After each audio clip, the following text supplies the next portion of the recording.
You're listening to KEXP at 90.3 FM in Seattle, streaming worldwide at kexp.org.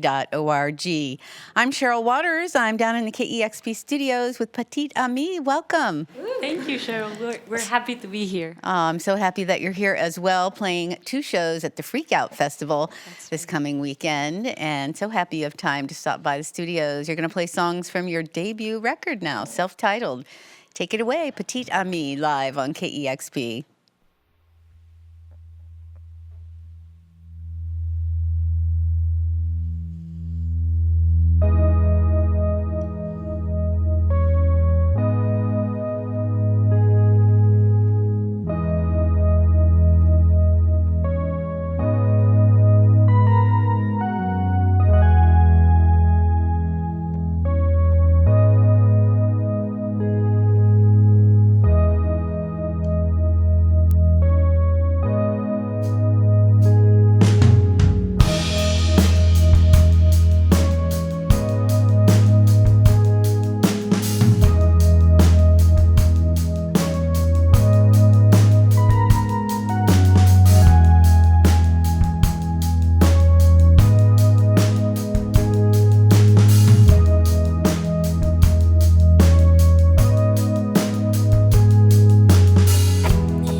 We're live in the KEXP studios with Petite Amie, playing songs from their self-titled debut record.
I love it. Petite Amie is live here in the KEXP studios, playing 2 shows here in Seattle.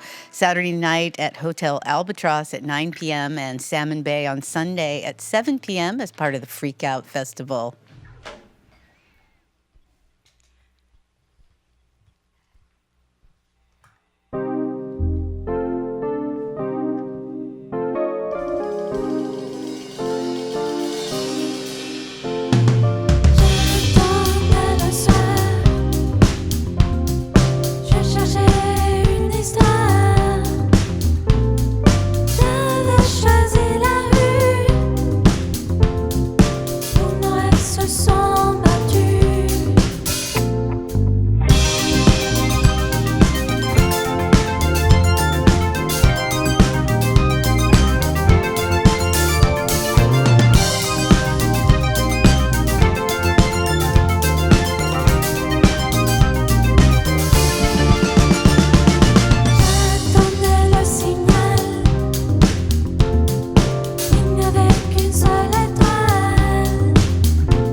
Hard not to have fun with that song. Also, a great video goes along with that song, Elektro. It's Petite Amie live on KEXP. Got one more? Yes, we do. This next one is Adios. Goodbye. For a perfect goodbye. Yeah.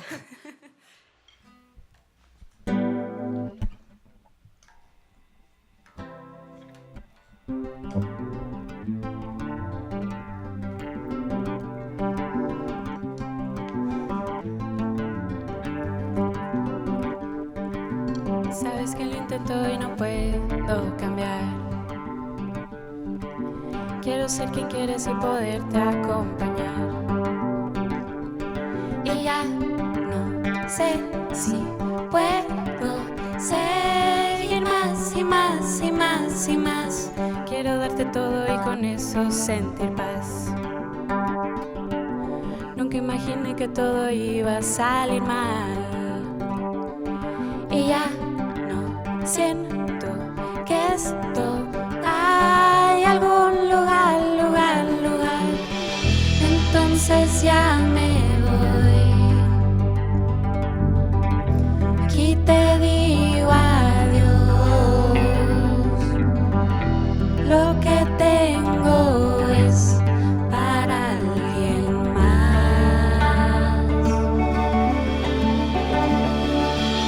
Nos cansamos y dejamos de intentar. Aún así ninguno quería abandonar. Y ya no quiero sentir nada más y más y más y más. Entonces ya me voy.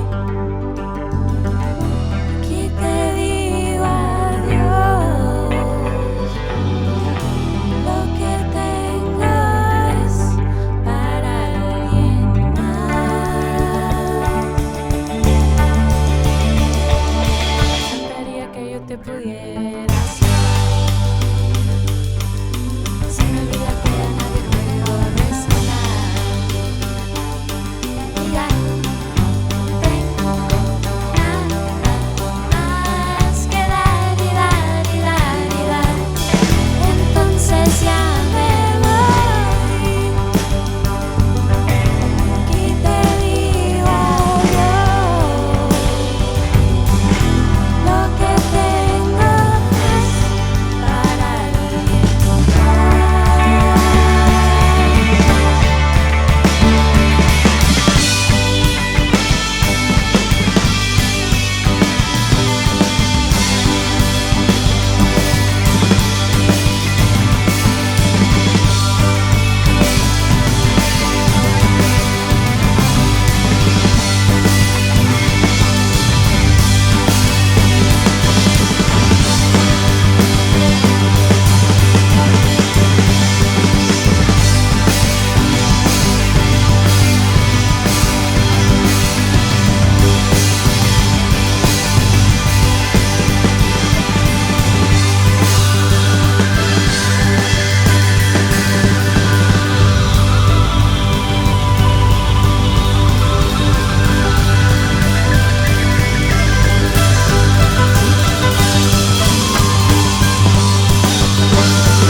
Everybody happy with that?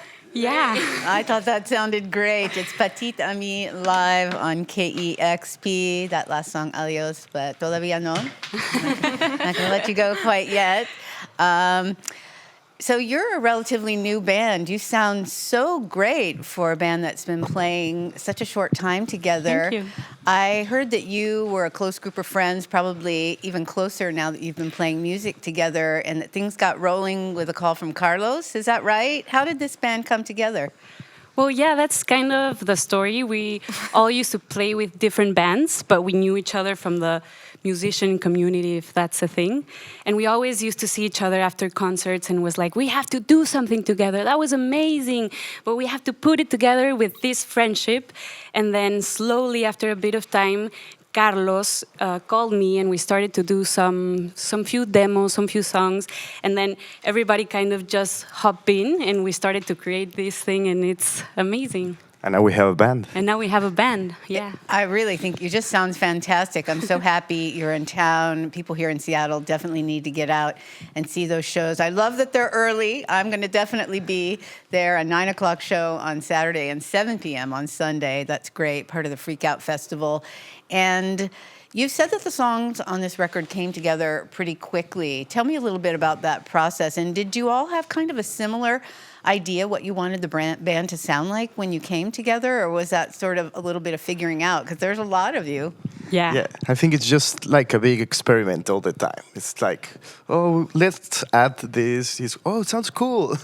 It's just like spontaneous, no? I think we all had like different ideas of what the band could be, but then when you have 5-6 people creating together, like you just have to drop any expectations that you might have and then put it all together and see what comes out, and you might be surprised by the results. It sounds like during the pandemic, when a lot of things were slowed down and closed down, that you were able to kind of hunker down in a studio, and that it did sound like from the interviews that I'd read that you had kind of the luxury of a little bit of space and time. Tell me about that space and making music there. Charlie has a really nice studio. Chimichanga quick studio. commercial. So Chimichanga. that's your studio? Yeah. Oh, okay. Well, that's why you had the luxury of the space and time. It's like in the rooftop of a building, so we're always outside. So we can take as long as we want just to try different things. It kind of became like our shelter during the pandemic. So it was really nice that, I mean, the whole world sort of stopped. But for us, it was kind of like a beginning and the chance to start at a new rhythm and to begin a project that we all were really excited about. So, yeah, it was very nice to get to fill in the hours with friends and kind of just talking about life. Friends and food and music. Friends and food and music, yes. Yeah. Well, having started during the pandemic and being so fully realized in your sound and, again, sounding so great together, like you've been together so much longer, what was it like to be creating this music, pulling together such a full sound, and then not having an audience to play to? I mean, when were you able to play your first shows? It was frustrating at first. We had to admit. Just It was streaming. like, we need to get out of these four walls and like just show the songs to people and see how they feel, you know. But then, what was the first show? Probably like a month ago. A month ago. Like the official first show, yeah. Yeah. But yeah, we started writing and composing, and we had the songs, but we never played them together as a band. So after maybe, what was it, like a year, probably, maybe even more, it was like we have to have our first rehearsal. We have to start playing the songs. We have to know if this that we're creating works in a live setting. Yeah. And we need a drummer as well. We needed a drummer, and that's where Mijares came in. Came right from the heavens. Yeah. And we started to do like small live sessions on YouTube, which was good because we had a lot of control about everything, but we wanted to be out there and with people and playing for someone, not just a video camera. And probably to reach that audience, you've needed a little bit of support. I know you did some virtual shows. You're with Devil in the Woods and Park the Van, which is a very musician-supportive labels. So that must be a real help and helping you get the band out there. They were amazing. They really helped us because I think kind of like the strategy of how you put your music out and everything changed a lot during the pandemic because there weren't any shows. So we kind of had to rethink all the way we were going to do things, and they really helped us out. So they were the ones that insisted that we should be putting out single after single after single. So that helped us be present in the internet, in the web. We love them. And they've been amazing throughout this whole journey. Well, you have released a few singles as far back as last year, 2020, but your album, Petite Amie, has only come out this October. It must feel so great to finally share all these songs, and there are so many. Is it 11 on the record? 11 songs. Yeah, that's right. That's the part where we didn't get to play, so we had a lot of free time. But we were very excited because we had the whole album for maybe a year. And that's where Devil in the Woods were telling us, you have to slow down a little bit, you have to put out maybe some singles. And we were running. We wanted to put everything out. And now it's finally out, and it feels really good. And I feel like people are really connecting to it, so it's amazing. Well, I'm happy you're able to come and visit us here and play a couple of shows. Are there opportunities now to play live in Mexico City, or are things still a little bit questionable in terms of opening back up and keeping people safe? No, things are opening back up, finally. Yeah, venues are finally, beginning to book bands, and it's amazing. It's like everything's coming alive again. That's wonderful. So come to Mexico City. Yeah. I would love to. Of course, we had Carlos on KEXP a couple of years ago when we were in Mexico City, and we're very eager to return. Beautiful session. Well, the music on Petite Amie is certainly a testament to the band's friendship. What made you want to self-title the record Petite Amie? We thought about that a lot. We didn't have any better ideas, no? That's as good as any. A lot of bands do that. No, we did have a few ideas, but it was something that we talked about for maybe, 3 months, and we were just going back and forth with these ideas. And at the end, there wasn't like a strong name that could represent what we were doing, because it's an album with a lot of insights, a lot of ideas. It's not like a single idea. So that's sort of why we chose. It made sense. It made sense. Felt natural. Like self-titled. Yeah, exactly. Well, like you said, it is kind of like the testament of our friendship. So it felt right to just name it after the band. Yeah. And what's next for Petite Amie? We want to make another album. It's already begun. So the works. In the oven. And for shows, we would like to play some shows. In Mexico, there are some festivals that it's gonna happen. So if we sneak into... But play. That's it. That's great. Well, get out and see them at the Freak Out Festival this weekend. A great lineup. It starts tomorrow, and this band is playing on Saturday and Sunday. I highly recommend them. Thank you so much for taking the time to stop by today. Thank you, Cheryl. Thanks for the invitation. Yeah. It's Petite Amie live on KEXP Seattle. Discover new music at listener-powered KEXP.org.